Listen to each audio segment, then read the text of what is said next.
আজ মিঠুপুর গ্রামটাকে একটু অন্যরকম লাগছে। হালকা কুয়াশা আর নীরব পরিবেশ চারপাশে যেন ছড়িয়ে আছে। ছোট ছোট ঘরগুলো আর গ্রামের সরু রাস্তা আজ একদম ফাঁকা। কিন্তু এই শান্ত গ্রামের ভেতরেই লুকিয়ে আছে এক ভয়ঙ্কর রহস্য। বিয়ে বাড়ির অনুষ্ঠান শেষ করে সঞ্জিত বাড়ির পথে রওনা দিল।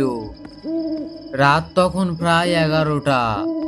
সবাই আগেই চলে গেছে, শুধু সে একটু দেরি করে বের হয়েছে।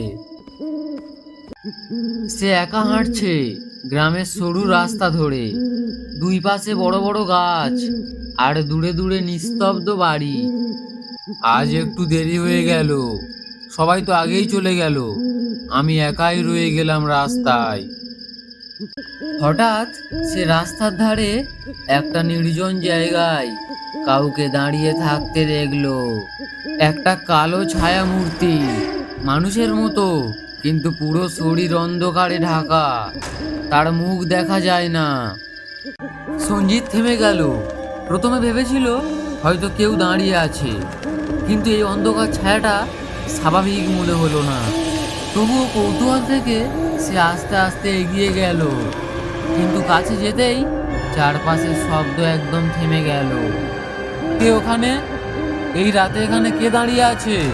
ছায়া মূর্তিটা ধীরে ধীরে মাথা ঘুরিয়ে, এটা মানুষ না? তুমি এত দেরি করে ফিরছো? সবাই তো অনেক আগেই চলে গেছে। সঞ্জিত পিছিয়ে গিয়ে বলল, না, আমি তো একাই ফিরছি। তাহলে তুমি এখানে কে দাঁড়িয়ে? ছায়াটা আর কোনো উত্তর দিল না, শুধু তার দিকে এগিয়ে আসতে লাগলো। সঞ্জিত খুব দ্রুত ভয় পেয়ে তাড়াতাড়ি হাঁটতে শুরু করলো। কিন্তু কিছু দূর যাওয়ার পর সে থেমে গেল। রাস্তা যেন ঘুরে আবার সেই একই জায়গায় ফিরে এসেছে। সঞ্জিত কাঁপা গলায় বলল, আমি তো সামনে যাচ্ছিলাম, এটা এটা কি হচ্ছে? ঠিক তখনই পেছন থেকে শব্দ এলো। সে আর পিছনে তাকালো না, দৌড়াতে শুরু করলো। কে কে আমার পেছনে? কিন্তু যতই দৌড়ায় রাস্তা যেন আর শেষ হয় না। এবারে সঞ্জিত বুঝে গেল সে আটকে গেছে। সে থেমে কাঁপা গলায় বলল, আমি বের হতে পারছি না কেন? ঠিক তখনই সেই কালো ছায়ামূর্তি আবার তার সামনে এসে দাঁড়ালো। এবার একদম খুবই কাছে। তার শরীর যেন ধোঁয়ার মতো নড়ছে, চোখে হালকা ভয়ঙ্কর আলো।